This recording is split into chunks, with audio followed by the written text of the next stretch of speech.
Con la primera derivada, que es lo que hemos estado haciendo, calculando primera derivada, podemos determinar dónde la gráfica de una función es creciente, dónde es decreciente, dónde es constante. Entonces, para eso necesitamos que la función sea continua en un intervalo cerrado, digamos que AB, que la función sea f. Además de eso, que la función sea derivable en el intervalo AB, por lo menos abierto. No, si es en el cerrado está bien, pero si no es en el cerrado, que sea en el abierto AB, estos mismos extremos.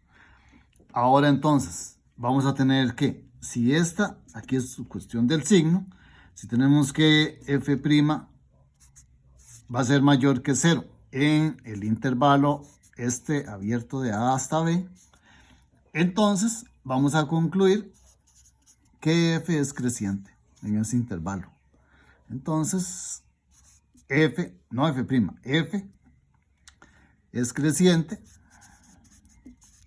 Y esto de creciente por lo general lo escribimos con una flechita así, para indicar que es creciente en el intervalo este que estamos trabajando, de A hasta B. Fuera de ese intervalo, quién sabe, habría que analizarlo, pero por lo menos aquí sí va a cumplirse esto. Ahora, si tenemos que f' es menor que 0 en ese intervalo, de A hasta B, entonces lo que tenemos es que f es decreciente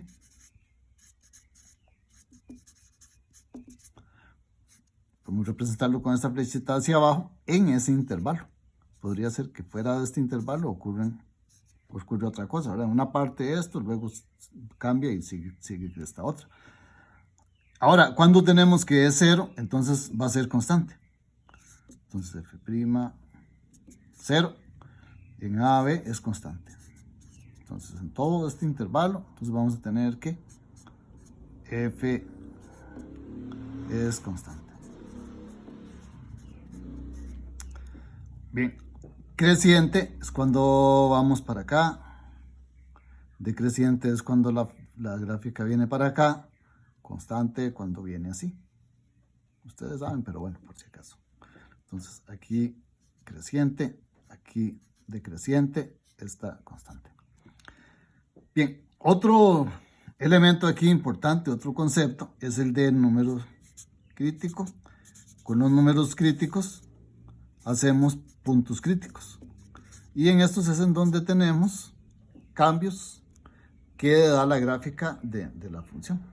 Entonces, digamos aquí esto viene subiendo y hay un momento en donde deja de subir y empieza a bajar. Entonces, aquí hay un número crítico. Aquí habría un punto crítico.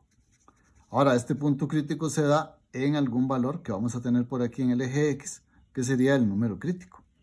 Entonces, vamos a tener que, si C es un número crítico,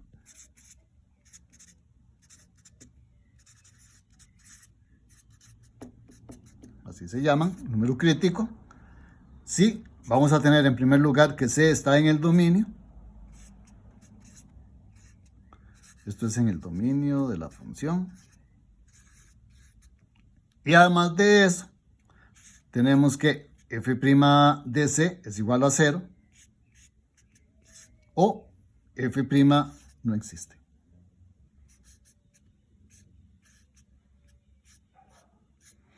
Entonces, esto sería cuando tenemos esquinas. Pues lo que hicimos por ahí en un ejemplo. Cuando hay esquinas, es que sería que f' de C no existe. Y si f' de C es 0, es porque hay una curva. Ahora va subiendo y de pronto baja. Aquí también podría ir subiendo y de pronto baja, pero formando una esquina. Entonces, en este vamos a tener un número crítico. Aquí el número crítico sería C, el número que va aquí. Y tendríamos entonces en C, f de C, un punto crítico. Generalmente le decimos al valor este C punto crítico, pero en realidad es un número crítico. El punto es este, ¿verdad? Con coordenadas C, f de C. Punto crítico.